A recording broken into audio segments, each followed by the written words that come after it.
Hello friends, study with bank के current affair session में आपका स्वागत है। ये current affair SSC, banking, railway, state PCS, CDS, CAPF, NDA और अदर कॉम्पिटिटिव एग्जाम आदि में सहायक होंगे।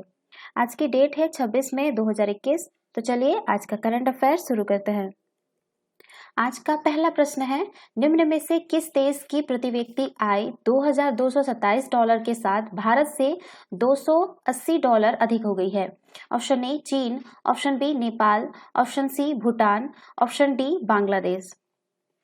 देखिए, बांग्लादेश ने वित्त वर्ष 2020-21 में अपने पड़ोसी देश भारत के मुकाबले काफी ज्यादा तरक्की की है। बांग्लादेश के योजना मंत्री M.A. मन्नान ने इस हफ्ते देश की कैबिनेट को सूचित किया है कि बांग्लादेश की प्रति व्यक्ति आय अब $2064 से बढ़कर जो है $2227 हो गई है। बांग्लादेश की प्रति व्यक्ति आय अब भारत की प्रति व्यक्ति आय जो $1947 से जो है आपका $280 अधिक हो गई है। तो इसका जो सही आंसर होगा ऑप्शन डी होगा, बांग्लादेश। चलिए नेक्स्ट क्वेश्चन पे चलते हैं। हाल ही में भारत और किस देश ने कृषि में सहयोग के लिए 3 वर्ष के कार्यक्रम संबंधी समझौते पर हस्ताक्षर किए हैं? ऑप्शन ए चीन, option B Pakistan, option C Iraq, option D Israel. देखिए, भारत और इजराइल ने कृषि में सहयोग के लिए 3 वर्ष के कार्यक्रम संबंधी समझौते पर हस्ताक्षर किए हैं। दोनों देश भारत इजराइल कृषि परियोजना उत्कृष्टता केंद्र और भारत इजराइल उत्कृष्टता गांव संबंधी कार्यक्रम लागू कर रहे हैं। इस समझौते ने दोनों देशों के बीच लगातार बढ़ती द्विपक्षीय साझेदारी की पुष्टि करते हुए द्विपक्षीय संबंधों में कृषि और जल क्षेत्रों की प्रमुखता को मान्यता दी है।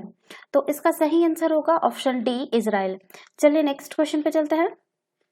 हाल ही में अमेरिकी अंतरिक्ष एजेंसी नासा ने किस साल में चंद्रमा पर अपना पहला मोबाइल रोबोट भेजने की घोषणा की है? Option A 2023, option B 2022, option C 2024, option D 2025। देखिए, अमेरिकी अंतरिक्ष एजेंसी नासा ने चंद्रमा की सतह पर और उसके नीचे बर्फ तथा अन्य संसाधनों की तलाश के लिए वर्ष 2023 तक 23 के अंत में चंद्रमा पर अपने पहले मोबाइल रोबोट को भेजने की घोषणा की है।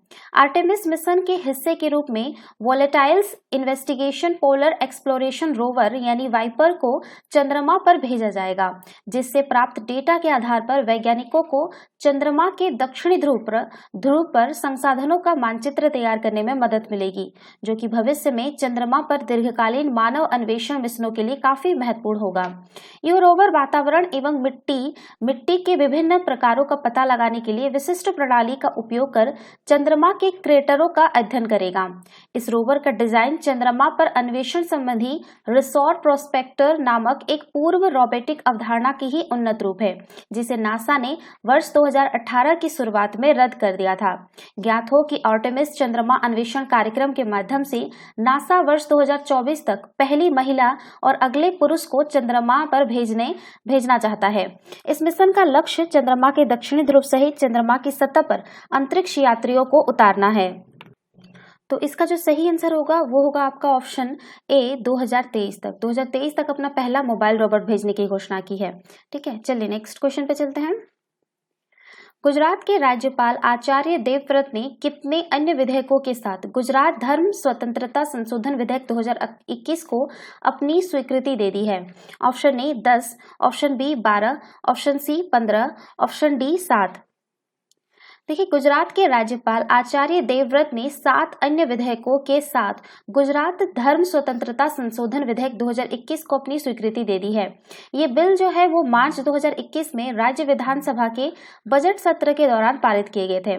इसमें व्यक्ति से शादी करके जबरन और कपटपूर्ण धर्म परिवर्तन करने पर 3 से 10 साल की जेल की सजा का प्रावधान है। यह 2003 के अधिनियम को संशोधन करता है। तो इसका जो सही आंसर होगा वो होगा ऑप्शन डी 7। चलिए नेक्स्ट क्वेश्चन पे चलते हैं। केंद्र सरकार ने कोविड महामारी को देखते हुए प्रत्येक ट्रांसजेंडर व्यक्ति को कितने हजार रुपए की सहायता तुरंत उपलब्ध कराने की घोषणा की है? Option A 2000, option B 2500, option C 1500, option D 3000। देखिए, केंद्र सरकार ने कोविड महामारी को देखते हुए प्रत्येक ट्रांसजेंडर व्यक्ति को 1500 रुपए की सहायता तुरंत उपलब्ध कराने की घोषणा की किया गया है। सामाजिक न्याय और अधिकारिता मंत्री ने बताया कि इस आर्थिक सहायता से ट्रांसजेंडर समुदाय को अपनी दैनिक जरूरतें पूरी करने में मदद मिलेगी।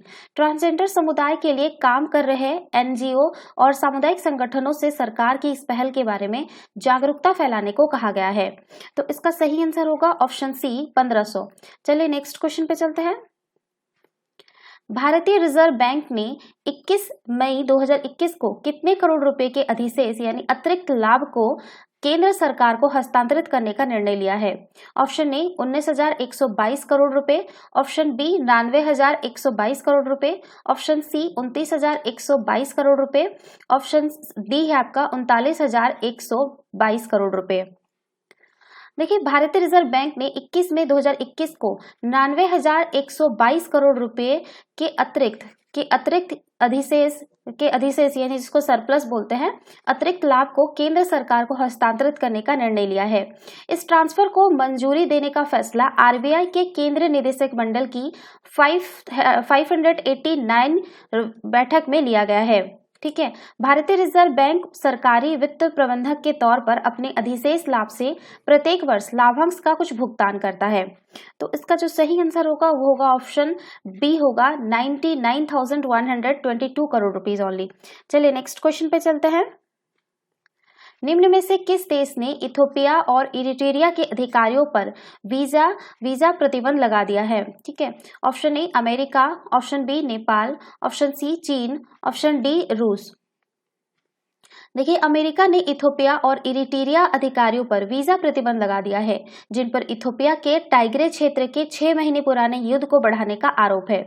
अमेरिका ने उन पर आरोप लगाया है कि उन्होंने टाइग्रे क्षेत्र में शत्रुता समाप्त करने के लिए सार्थक कदम नहीं उठाए। अमेरिकी विदेश मंत्री एंटनी ब्लिंकन के अनुसार इथियोपिया को आर्थिक और सुरक्षा सहायता पर भी प्रतिबंध लगाया गया था। तो इसका सही आंसर होगा option A America.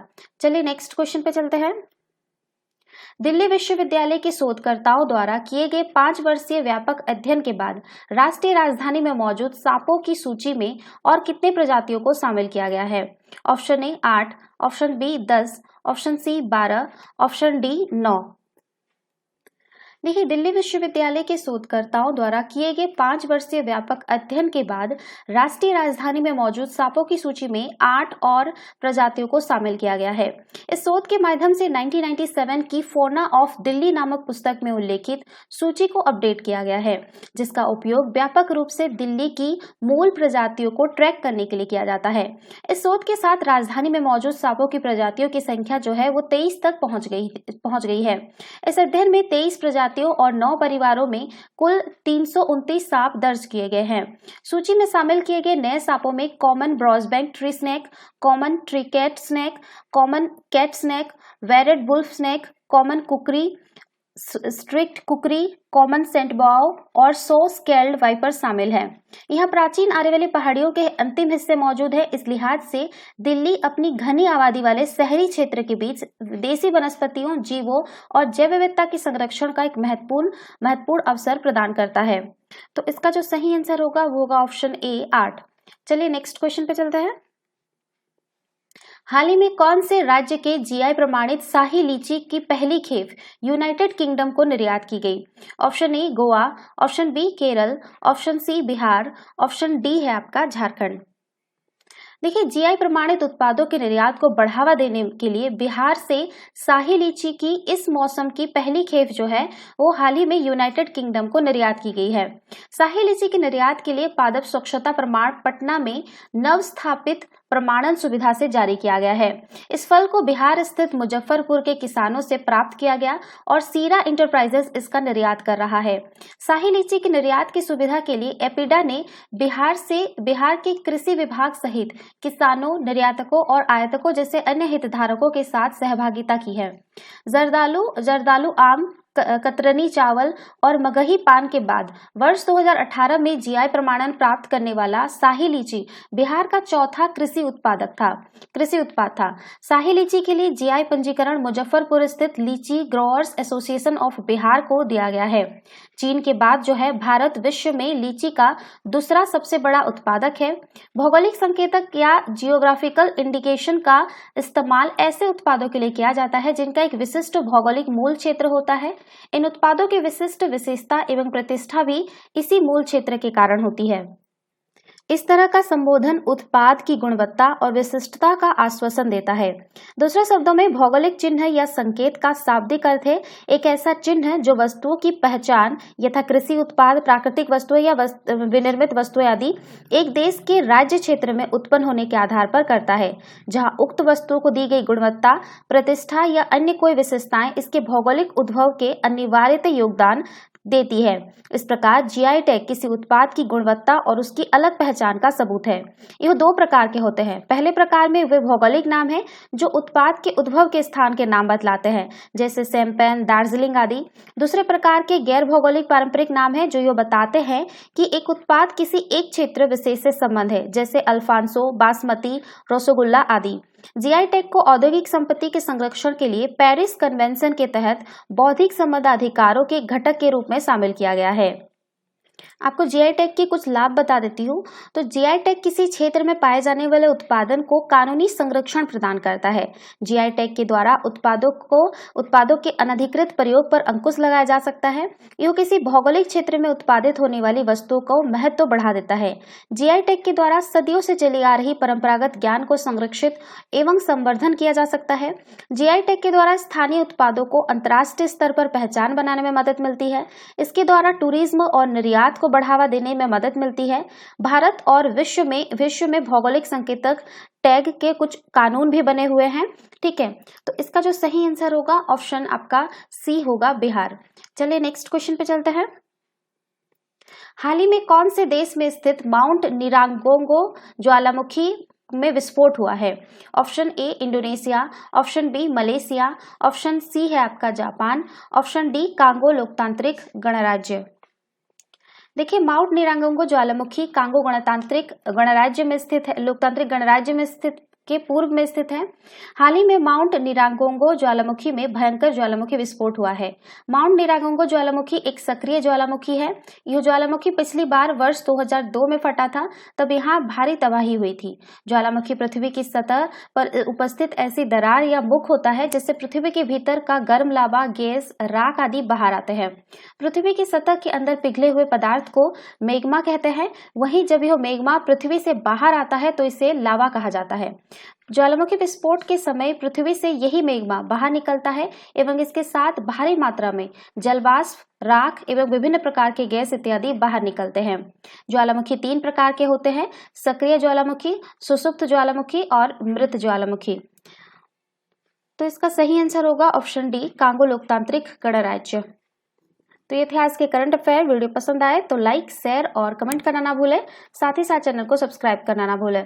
Thanks for watching. Have a nice day. Take care.